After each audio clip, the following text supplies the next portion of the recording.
হযরত ওমর দারুন নাদওয়া নামক পার্লামেন্টে বৈশা আবু জেহেল পাঠায় দিছে, ওমর যাও মুহাম্মদের কল্যাণ লইয়াও। ওমর আমার নবীর কল্যাণের জন্য বের হয়ে গেছে তলোয়ার নিয়া। সাহাবী কয় ওমর কই যাও? কয় মুহাম্মদের কল্যাণ আনতে যাই। কয় মুহাম্মদের কল্যাণ পরে আনো, আগে নিজের বোন আর ভগ্নিপতির খবর নাও। বোনের বাড়িতে আইসা দেখে দরজা লাগানো, ভিতর থেকে কোরআন তেলাওয়াতের আওয়াজ। ওমরের খেপে গেল, মাথায় রক্ত উঠে গেল। দরজা থেকে ডাক দিয়া কয় এ দরজা খুলো। ওমরের আওয়াজ শোনা মাত্রই যিনি পড়াইতেছিলেন উস্তাদ, কোরআন শিখাইতেছেন ওমরের বোন আর ভগ্নিপতিকে, এই উস্তাদ ডরায়া তিনি খাটের তলে চলে গেলেন। দরজা খুলে দেওয়া মাত্রই হযরত ওমর মারপিট শুরু করে দিলেন। এমন মার শুরু করলেন ভগ্নিপতির রক্তাক্ত হয়ে গেল। বোন আইসা ফিরাইতে যায়, বোনকে এমন জোরে মারলেন বোন মাটিতে পইরা বোনের মাথা থেকে রক্ত বের হয়। এবার বোন রক্তটা হাতের মধ্যে লইয়া, হাতের মধ্যে রক্ত নিয়ে বোনে ওমরকে ডাক দিয়া কয় ভাইয়া শুনো, এই রক্ত আমার না, এই রক্ত আমার না, এই রক্ত তোমার। তুমি যেই বাপের ফুলা আমি ওই বাপের মাইয়া। আল্লাহু আকবার, আল্লাহু আকবার। তুমি যেই বাপের সন্তান আমি ওই বাপের মেয়ে, অতএব রক্ত আমাদের এক। ভাইয়া তোমার গায়ে যদ্দুর জিদ আমার গায়ে অদ্দুর বিন্দু পরিমাণে কম নাই, কারণ রক্ত এক। ভালো করে শুনে রাখো, আমরা যেই ধর্ম গ্রহণ করেছি, সত্য ধর্ম গ্রহণ করেছি, এই সত্য ধর্ম বিন্দু পরিমাণও মিথ্যা নাই। আমরা এক সেকেন্ডের জন্য এই ধর্ম ত্যাগ করব না। প্রয়োজনে তুমি আমাদেরকে হত্যা করে ফেলতে পারো ভাইয়া, জীবন যেতে পারে, তবু ইসলাম ধর্ম আমরা ত্যাগ করব না। যেই মাত্র বোনের কাছ থেকে এই উত্তরটা পাইলেন, ওমরের রক্ত সাথে সাথে ঠান্ডা হয়ে গেল। হযরত ওমর তখনই ডাক দিয়া কয় বোন রে, এ বোন তুই কি কইলি? এ বোন তুই কি কইলি? এতক্ষণ তোমরা কি পড়তেছিলা আমার একটু শোনাইবানি? পড়াটা আমি দরজার বাহির থেকে অল্প সময় শুনেছি, কিন্তু আমার দিলের ভিতরে তুফান শুরু হয়ে গেছে। একটু শোনাইবানি? এ তো আমার মালিকের কালাম, আল্লাহ পাকের কালাম। যে মনোযোগ দিয়া শুনে তার দিলের ভিতরে যে আসর করবেই করবে, ঠিক কিনা জোরে বলেন? মনোযোগ দিয়ে তার আল্লাহর কালাম তেলাওয়াত শুনবে, তার দিলের ভিতরে আসর করবেই করবে। এমনি বোনটা কয় ভাইয়া তুমি পবিত্র হও, আল্লাহর কালাম পবিত্র হওয়া ছাড়া শোনা যায় না। হযরত ওমর পবিত্র হইলেন, কালাম শুরু করলেন। একটু কালাম তেলাওয়াত শোনার পরই হযরত ওমর বলতেছেন আমারে তাড়াতাড়ি এই কোরআন যেই নবীর কাছে নাজিল হয়েছে ওই নবী দরবারে নিয়ে চলো। আল্লাহর নবীর কাছে ওমরকে নিয়ে রওনা দিয়ে দিলেন। ওমরের হাতে খোলা তলোয়ার, নবীজির ডান পাশে সাহাবায়ে কেরাম দাঁড়ায় আছেন। সাহাবায়ে কেরাম তারা ভয় পেয়ে গেছেন। হযরত ওমর তিনি তো বের হয়েছেন নবীজির কল্যাণ নেওয়ার জন্য। এই খবরটা তো নবীজির কাছে চলে এসেছে, আল্লাহর নবীর কাছে চলে এসেছে। সাহাবীরা ডান দিকে বাম দিকে দাঁড়িয়ে গেলেন, ওমরকে তারা আসতে দিবেন না। আল্লাহর নবীর চাচা আমিরে হামজা তিনিও তো বলতেছে ভাতিজা ওমরকে আটকানো দরকার। নবী কয় চাচা গো, ও চাচা ওমরকে একটু আসতে দাও, কারণ আমি গত রাত আল্লাহর কাছে ওমরের ব্যাপারে দোয়া করছি। আমার মন বলে গো চাচা, আমার মন বলে আল্লাহর দরবারে ওমরের ব্যাপারে দোয়া কবুল হয়ে গেছে। সাহাবায়ে কেরাম চুপ হয়ে গেলেন। ওমরের হাতে খোলা তলোয়ার, নবীজি হাসতেছেন, মুসকে হাসতেছেন, হাত বাড়ায় দিছেন।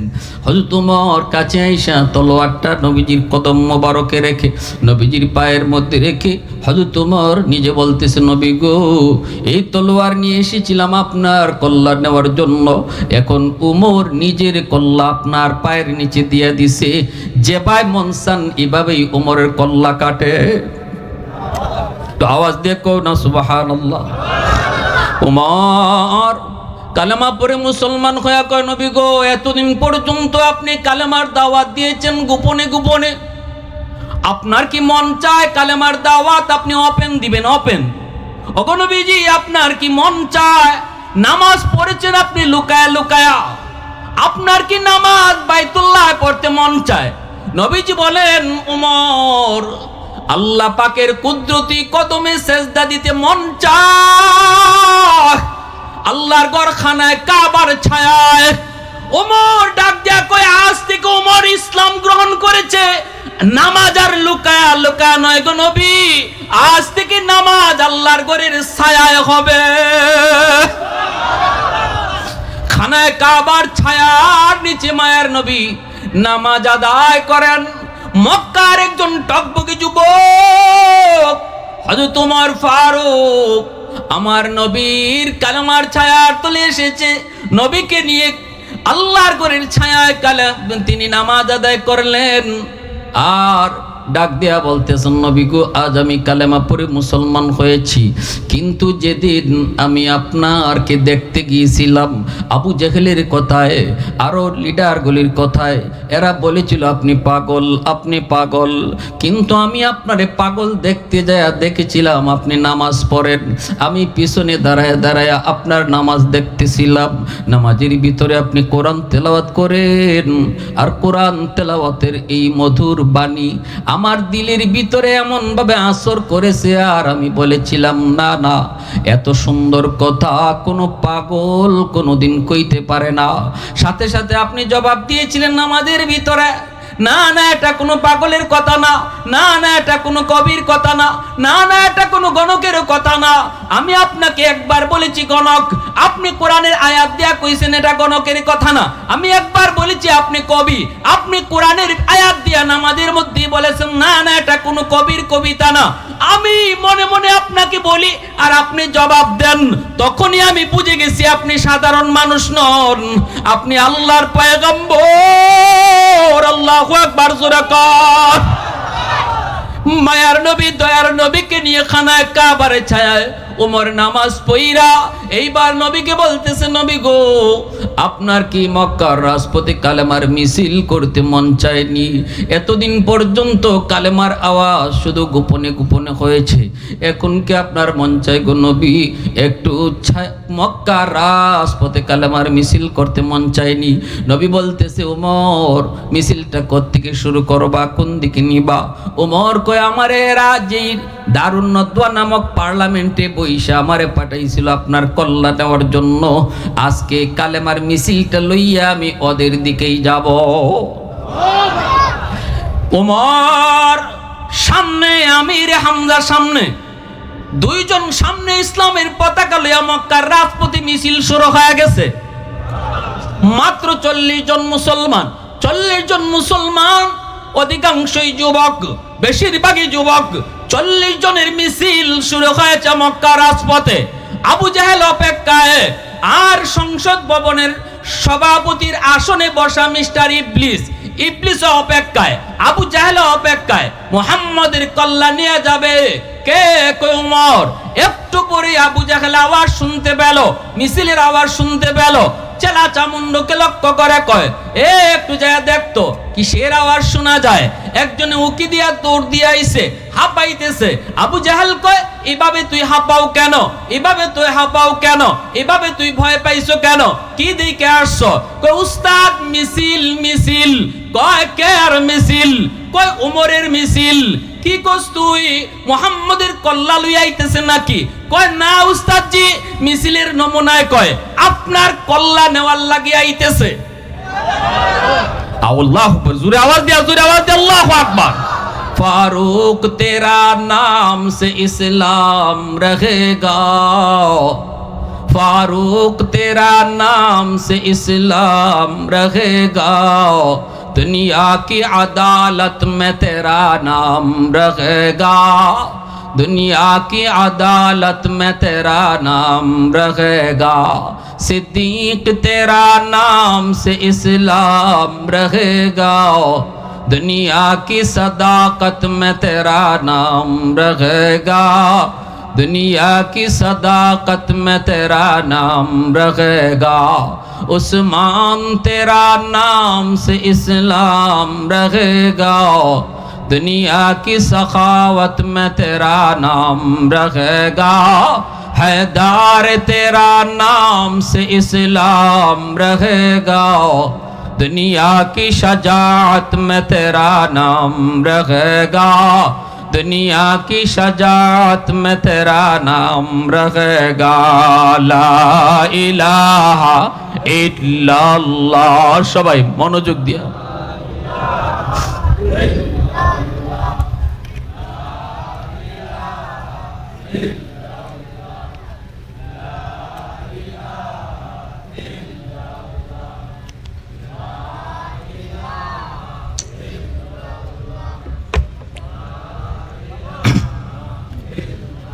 मोहब्बतेर साथे ला इलाहा इल्लाल्लाह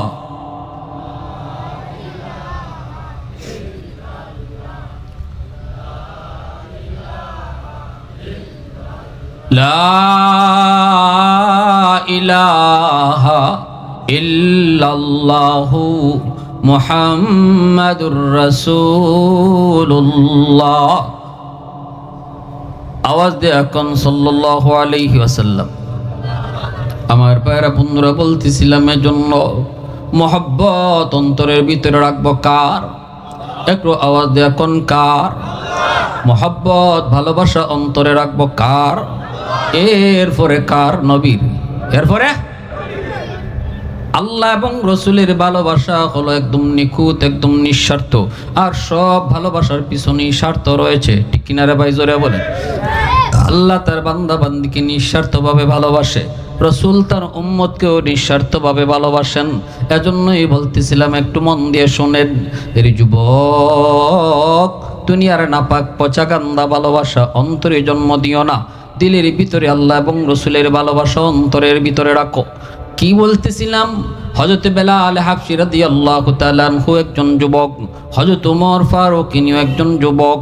হযরত ওমর আল্লাহর নবীকে নিয়ে মিছিল দেওয়া শুরু করলেন। আবু জাহেল কয় একটু কি দিয়া দেখ। কয় দেখলাম তো ওমর আসতেছে।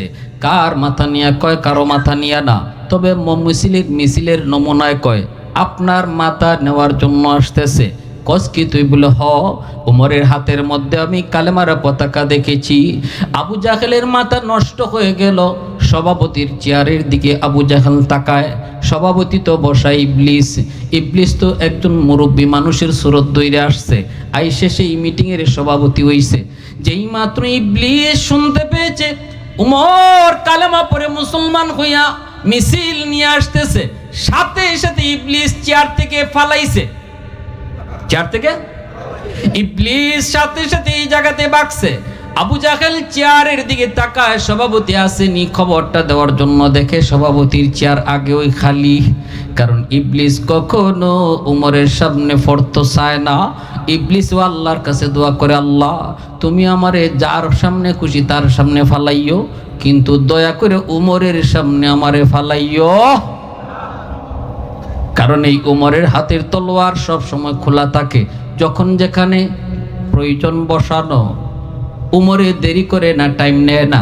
ইবলিসে কয় আমি যদি কোনোদিন উমরের বাটো পড়ি তাইলে তো টাইম নিত না।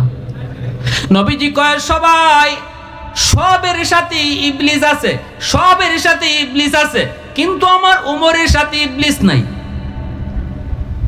সাহাবীরা কয় নবী গো আপনার সাথেও কি শয়তান আছে? নবীজি কোন আমার সাথেও আছে, তবে আমার সাথে যেই শয়তান আছে এই শয়তান কালেমা পড়ে মুসলমান হয়ে গেছে। আমার শয়তানে আমারে চালায় না, আমার শয়তান আমার কথায় চলে। আর তোমরার সাথে যেই শয়তান আছে এই শয়তানে তোমরারে চালায়। বাট আমার উমরের সাথে শয়তান থাকেই না। শয়তান কি করে না?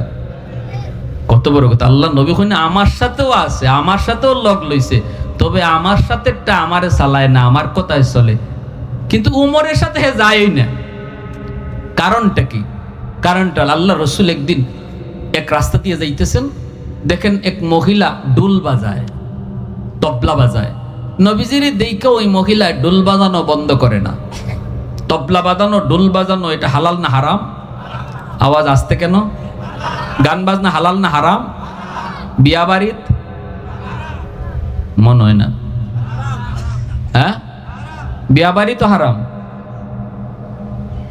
যুবক খালি ওয়াজ মাহফিল করাই লইব? বিয়া বাড়ি তো কি গান বাজনা হারাম? আওয়াজ হয় মুরব্বীরা কইতেছে, জোয়ানরা কিন্তু কয় না।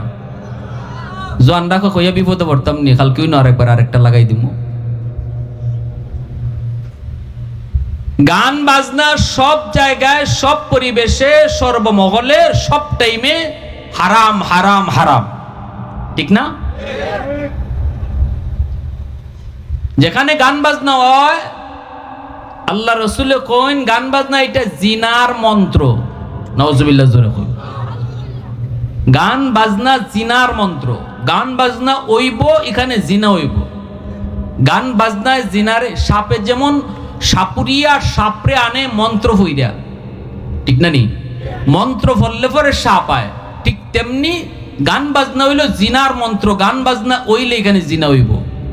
এজন্য যে সমস্ত এলাকায় গান বাজনা হয়, যে সমস্ত এলাকায় যাত্রা হয়, এই সমস্ত এলাকার নারীদেরকে অন্য এলাকার মানুষে বিয়া শাদিও করায় না, ঠিক না নি? জানি না আপনাদের এলাকায় আছে কিনা, আমাদের এলাকা আছে এখনো। এই এলাকার মানুষ এখন আর গান বাজনা করায় না, যাত্রা করায় না, কিন্তু এর পরও এই এলাকার সহজে মানুষ খেসি করে না, বিয়া শাদি দেয় না, করে না। কারণ ওই বাপদাদারা গান বাজনা করাইতো। যে এলাকার গান বাজনা হইব, এই এলাকার নারীরা বেহায়া হইব। এই এলাকার মধ্যে কখনো পর্দা থাকতো না, পর্দা বুঝতো না, জিনার আসর গরম থাকবো। নাউজুবিল্লাহ জোরে বলে। মহিলা ডুল বাজায়, আল্লাহর দোহাই যুবক সাবধান। কখনো বিয়া শাদী একটা ইবাদত। আমি আগেই বলেছি, মুমিনের দুনিয়ার প্রতিটা কাজ ইবাদত, প্রতিটা কাজ ইবাদত। বিয়া শাদী এটা বহুত বড় ইবাদতের অংশ। একজন মুমিন, একজন যুবক যদি মনে করে এটা ইবাদত, আর এটা মনে কইরা সে বিয়া শাদীকে নবীর সুন্নত মোতাবিক করে, তাহলে বিয়ার পুরা অনুষ্ঠানটা আল্লাহর ইবাদতে শামিল হয়ে যাবে। খাইছে মানুষে পেট বইরা, কিন্তু ইবাদত সওয়াব হইছে, সব পদে পদে আল্লাহ সওয়াব দিব। আর এখানে খালি নারী পুরুষে এককানো করে খাওয়াইবেন, আর গান বাজনা বাজাইবেন, গায়ে হলুদ করবেন, বড় গেট বানাইবেন, বরযাত্রী ভাষ্য দাওয়াত দিবেন, এগুলো একটাও ইসলামের সিস্টেমের ভিতরে না, সব ইসলামী সিস্টেমের বাহিরে। এই ইসলামী সিস্টেমের ভিতরে যদি বিয়া শাদী করানো হয়, বিয়া শাদী দেওয়া হয়, তাহলে পুরা বিয়ার অনুষ্ঠানটা শুরু থেকে নিয়ে শেষ পর্যন্ত আল্লাহ পাক ইবাদতের ভিতরে শামিল করে দেবে। বরযাত্রী 400 ভাষ্য লইয়া বিয়ার আসরে আসা পাইছেন কইগুলা? এগুলা বিজাতীয় কালচার, হিন্দুদের কালচার, হিন্দুয়ানি কালচার। মেয়ের বাড়ির বাবার উপরে বরযাত্রী নিয়ে চাপ সৃষ্টি করার কোনো সুযোগ ইসলামে নাই, সম্পূর্ণ নাজায়েজ। ইসলাম বলে বর কয়েকজন লোক লইয়া, সীমিত কয়েকজন লোক লইয়া আসবে, আইসা মেয়ের বাবার বাড়িতে আইসা একটু খায়া দেয়া নিয়ে যাবে মেয়েটাকে তুইলা। না এখানে হুন্ডার কথা আছে, না এখানে ফ্রিজের কথা আছে, না এখানে সুপার সেটের কথা আছে, না এখানে গেট ধরার কথা আছে, কোনো কিছুই নাই, ঠিক কিনা জোরে বলেন? আপনারা তো কইবেন হুজুর আনছি ওয়াজ করবার লাগে, হুজুর ইতা কি শুরু করলো? কষ্ট হইতেছে আপনাদের ভাই? অসুবিধা হইতেছে? আহা, আজ পর্যন্ত বরযাত্রী বিয়া বাড়িতে ইয়া খাইয়া খাওয়ানটা খুব মজা হইছে, ই কথা কইছে, আমি শুনছি না। যাইবার সময় হয়তো গ্লাস ভেঙে যাইব, নাহলে প্লেট ভেঙে যাইব, আর নাহলে এই বাড়ির যে কয়টা ডাব আছে ডাব শেষ করে যাইব, ঠিক না নি? আর মেয়ের বাড়ির লোকরা খালি আঙ্গুল চুষবো, কইব রে খায় রে খায় রে, কেউ মাতে না। কারণ বিয়ার দিন ফেসটা লাগায় বরযাত্রী, বরে লাগায় না, জামাইয়ে লাগায় না, ঠিক না নি? জামাই তো বেচারা রুমাল মুখো দিয়ে বই থাকে, দিলেও আছে, খাইলেও আছে, না খাইলেও আছে। আর যদি একটু লবণ বেশি হয়, জাল যদি একটু বেশি হয়, তেল যদি একটু বেশি হয়, হ্যাঁ, লবণ যদি একটু কম হয়, তাইলে নাচটা মাইরে উঠে কেটায় জামাই, কেটা উঠে? হ্যাঁ,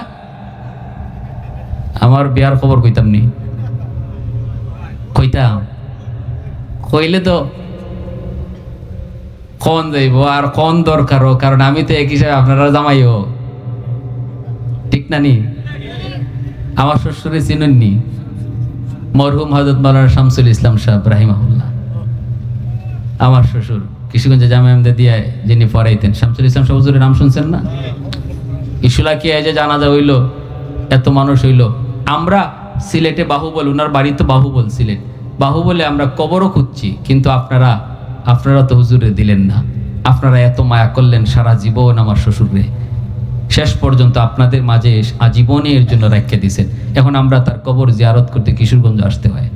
আমরাও মান্য নিছি, কারণ আজীবন আপনারা যে ভালোবাসা আমার শ্বশুরকে দেখাইছেন, ইনি সারা জীবন বললে গেছেন এই কিশোরগঞ্জের মানুষের ভালোবাসা আমি কোনোদিন বলতে পারবো না। এজন্য আপনাদের আবদারকে আমরা মূল্যায়ন করেছি, আমরাও দাম দিছি। ওনার দুই ছেলে লন্ডনে আছে, তারাও গেছি। কিশোরগঞ্জের মানুষ যদি রাখতে চায় তাহলে বাধা নাই, আমরা যে কবর খুঁজছিলাই কবর মাটি দিয়ে ডেকে ফেলো। তো আমার বিয়েটা হইছে বাহুবল, আমার শ্বশুরের গ্রামের বাড়িতে।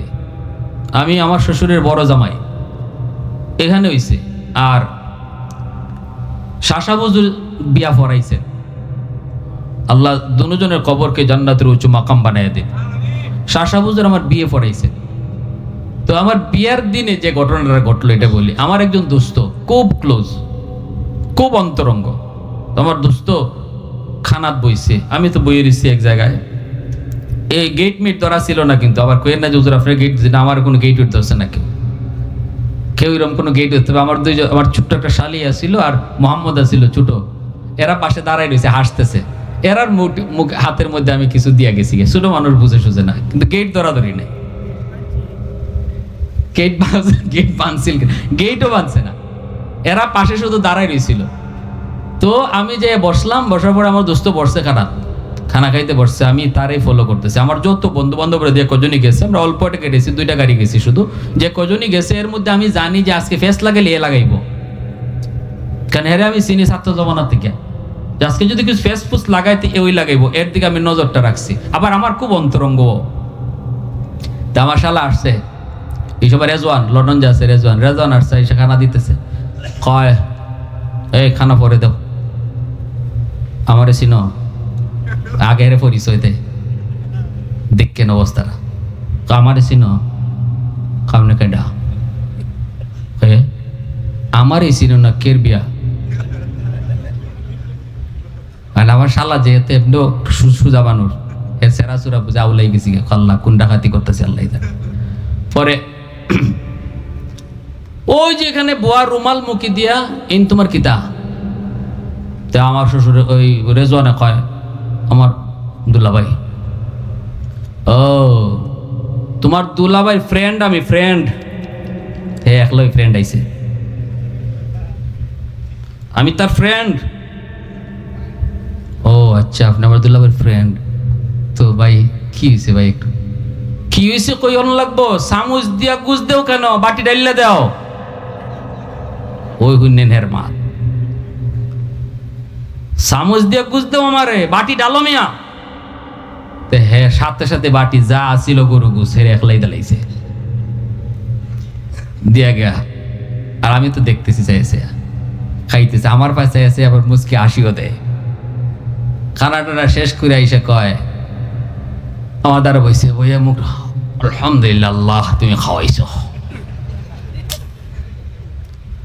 আমি বলি কি জাত খাওয়ান খাইছো, তার কেমনে খাইছো দেখছি তো।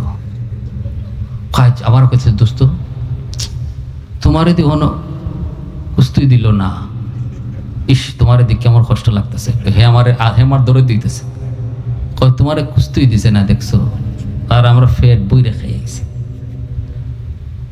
আমি কইলাম হুন, তখন কিতা বুঝাইতে চাস? কয় যা বুঝতেছি আজকে তোমার কদর নাই, কদরটা আমরা রই। আজকে মনে হয় তুমি আমরা রুচিলায় খাই পারাইছো। হে আমারে কয়, আমি কই আমি তোমরা রুচিলায় খাইতাম আইছি, তখন যদি আমি বিয়াটা না করে যাই গা তোরা খাওয়াইবনি, যারু যে গোটা আছে লইয়া। এরপরে কইলাম দোস্ত শুন, তুই যে আইস তোরে যে পেট পুরে খাওয়াইছে, আর খাওয়াইছে ও কেমনি এটাও তো দেখছি, তুই তো ডাইলা নিজেই লইছ। তুই যে খাইছ এটি একদিন হই, কয়দিন? একদিন হই, একবারই।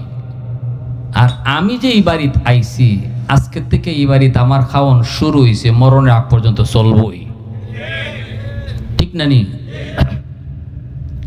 আমি আজকের দিন খানা খাইবার লাগে আইছি না, আমি আজকে আইছি এই বাড়ির মালিকের সাথে সম্পর্ক তৈরি করতাম আর আজীবন খাইতাম। আর তোরা আইসত একদিনের লাগি, ওয়ান টাইম, ইতার লাগি ফেট বইরা খাইছত, আর তোরা কপালো খাওয়ার নাই। এই বাড়ির মুরগি যেটা বড় মুরগা, এটাও আমার লাগি রেডি হইতেছে, আর যেটা চিউ চিউ করে এটাও আমার শাশুড়ি সুন্দর করে ফালতেছে আমার লাগি, ঠিক না নি? এরপরে বাসর গরো একটা থাল বানায় রাখছইন, আটটা ঢুকাই লই আস্তা মুরগি, এটাও কিন্তু আমার কপালই, তোরান না, ঠিক না নি? কয়ে কদস্ত হয়েছে আর লাগতো না। ঠিক তদ্রুপ উদাহরণটা মুমিনের এই দুনিয়া। ইমানদার মুমিন যারা আল্লাহর গোলামি করতেছো, আল্লাহর বন্দেগী করতেছো, নামাজ কালাম পড়তেছো, হালাল হারাম মানতেছো, আল্লাহ কো বান্দা এই দুনিয়াতে আমি আল্লাহ তোমারে ফাটাইছি এরকম বর বানাইয়া। আর যতরা যারা নামাজ পড়ে না, যারা আমি আল্লাহরে চিনে না, এর সব বরযাত্রী, তুমি বরের উসিলায় আমি আল্লাহ এদেরকে খাওয়াইতেছি। নামাজি দিনদার মানুষ, এই দিনদার মানুষের উসিলায় আল্লাহ পাক বেনামাজিরে খাওয়ায়, ইমানদার মুমিনের উসিলায় আল্লাহ বেদিন বেঈমানরে খাওয়ায়। একটু খেয়াল করে লক্ষ্য করে শোনো, একজন মুমিন দুনিয়াতে যতদিন থাকবে ততদিন আল্লাহ পাক জমিন টিকায় রাখবে।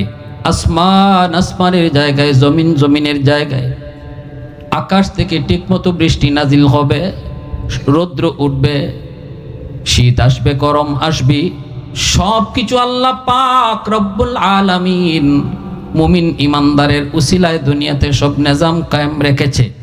মুমিনের জন্য সূর্য উঠে, কিন্তু এই সূর্য কিন্তু বেদিন বেঈমান কাফির কুফফাররাও সূর্যের আলো পায়। গাছ থেকে মুমিনের জন্য আল্লাহ ফল দেয়, কিন্তু এই ফল কিন্তু বেনামাজিও খায়। নদী থেকে মাছ মিলের যুবক, ওই মাছ আল্লাহ নদীর মধ্যে ফলায়, আল্লাহ কই মুমিনের লাগি, কিন্তু বেঈমানরাও আল্লাহ খাওয়ায়, ঠিক কিনা জোরে বলেন? কিন্তু আল্লাহ পাক রব্বুল আলামিন কয় বেদিন বেঈমান বেনামাজি কাফির কুফার ফাসিক ফুজ্জাকের খানা হলো এই দুনিয়ার একদিন। এই দুনিয়া নামক এই দুনিয়াটারে আমি আল্লাহ বাসর বিয়াবাড়ির মতো বানাইছি। বিয়াবাড়িতে বরযাত্রীরা যেমনভাবে একদিনের জন্য ওয়ান টাইমের জন্য খায়, এরপরে আর এদের কপালে কোনো খানা নাই, ঠিক তেমনিভাবে যত বেনামাজি বেদিন বেঈমান আছে, কাফির কুফার ফাসিক ফুজ্জাক রয়েছে, আল্লাহ পাকের নাফরমান, এদের জন্য আল্লাহ পাক এই দুনিয়াটাকে একটা বিয়াবাড়ি বানায় পাঠাইছে। এই বিয়াবাড়িতে আল্লাহ পাক মুমিন ইমানদারের উসিলায় এদেরকে খাওয়াইব, এদেরকে আল্লাহ ফালবো, কিন্তু একবারই, শুধু একদিনই। আর এদের কপালে আর কোনো খানা নাই, এদের কপালে আছে শুধু মায়ের আর মায়ের। কিন্তু মুমিন ইমানদারকে আল্লাহ পাক কয় এই বিয়া বাড়িতে যেমন ভাবে বর ঠিক মতো খায় না, রুমাল মুখে দিয়ে বয়ে থাকে, আর কয় বাড়ির মালিকের সাথে আমি আইছি সম্পর্ক তৈরি করার জন্য। তোমরা ইমানদার মুমিন, তোমরাও দুনিয়াতে যায় কইবা আমরা দুনিয়ায় শুধু খাওয়ার জন্য ঘুমের জন্য আসি নাই, আমরা দুনিয়াতে মূলত আইছি মালিকের সাথে সম্পর্ক তৈরি করার জন্য। খাওন জারি করমু, আজীবন খাওন চলবো, দুনিয়াতেও চলবো, মরণের পরেও আমাদের খাওন চলবো। বেদিন বেঈমান ফাসিক ফুজ্জাকের খানা এই দুনিয়াতেই শেষ, মরণের পরে আজীবন। আদের কপালে খানা নাই, কিন্তু মুমিনের খানা দুনিয়াতেও আছে, মরণের পরে আজীবনও আছে, ঠিক কিনা?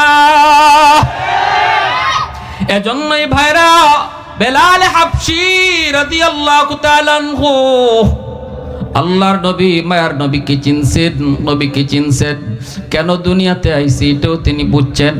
এজন্যই তো বেলাল আমার দিকে তাকান, ওই দিকে খেয়াল করেন না। একটা জেনারেটর কত সময় আর চলতে পারে? আমার আওয়াজটা যেহেতু যাইতেছে, আপনার একটু দিলটা নরম করে কথাটা শুইনালান। মনোযোগ সবার আছে তো? আলহামদুলিল্লাহ। আর একটু জোরে কোন আলহামদুলিল্লাহ। এ যুবক, তোমার মতোই যুবক একজন বেলাল, কালো বেলাল, আমার নবী মায়ের নবীর কাছ থেকে সবক নিলেন। কেন দুনিয়াতে আসলাম? শুধু খাওয়ার থাকার জন্য নয় গো, আল্লাহর সাথে প্রেম করার জন্য, আমার নবীর সাথে প্রেম করার জন্য। বেলাল আল্লাহর প্রেম অন্তরের ভিতরে এমনভাবে জমায়ে নিছে, এমনভাবে আল্লাহ আল্লাহ জিকির করে, এমনভাবে আল্লাহর পাগল হয়েছে। উমাইয়া বেলালকে মারে, রক্ত ঝরে, কিন্তু বেলালের মুখ দিয়ে আল্লাহ নাম ছাড়া আর কিছু বের হয় না। উমাইয়া কয় বেলাল তোর মেরে ফেলবো, আল্লাহ নাম বন্ধ কর, আহাদ আহাদ বন্ধ কর। বেলাল আরো বেশি বেশি করে আহাদ আহাদ কয়, কারণ বেলাল তো জানে দুনিয়াতে আইছি আল্লাহর সাথে প্রেম করার জন্য। নাপাক প্রেম অন্তরে জন্ম দেওয়ার জন্য নয়। এইবার হযরত আবু বকর সিদ্দিক রাদিয়াল্লাহু তাআলা পাশ দিয়ে যায়। হযরত আবু বকর তিনি দেখতেছেন বেলালের জোরে, আর বেলাল আহাদ আহাদ কয়, আল্লাহ আল্লাহ কয়। বেলাল কানে কানে যে আবু বকর কয়, বেলাল জানটা বের হয়ে যাবে। এই বেঈমানের দল, ওই যুবকগুলি উচ্ছৃঙ্খল যুবক, ওই উচ্ছৃঙ্খল যুবকগুলি তোমারে মেরে ফেলবে রে বেলাল। এদেরকে বুঝ দেওয়ার জন্য, প্রাণে বাঁচার জন্য মিথ্যা কথা বলা জায়েজ। এ বেলাল মুখে মুখে শুধু এদের দেব দেবীর নাম বলে দাও, অন্তরে তো আল্লাহর নাম আছে, অন্তরে তো আল্লাহর নাম আছে। মুখে মুখে শুধু কয়ালাও লাত উজ্জার নাম, দেব দেবীর নাম, জান বাঁচানির লাগিত এই হিকমত অবলম্বন করা, এই হিকমত অবলম্বন করার জায়েজ আছে, সুযোগ আছে। বেলাল এইবার চোখের পানি মুইসা আবু বকর সিদ্দিককে ডাক দিয়া কয়, ভাই আবু বকর, আমি কথা জানি জান বাঁচানোর জন্য মিছা কথা কোয়া যায়, কিন্তু আমি বেলাল যখনই আমার জিব্বারে কই, জিব্বারে তুই আল্লাহ নাম বন্ধ কর, একবার এদেরকে বুঝ দেলা এদের দেবদেবীর নাম কইয়া, কিন্তু আমার জিব্বায় কয়, বেলাল এই জিব্বা দিয়ে এত বেশি আল্লাহ আল্লাহ ডাকছো, এই জিব্বা আল্লাহ ছাড়া আর কিছু বের হয় না। আমি চাই রে আবু বকর, আমি চাই, কিন্তু আমার জিব্বা দিয়ে আল্লাহ ছাড়া আর কিছু বের হয় না।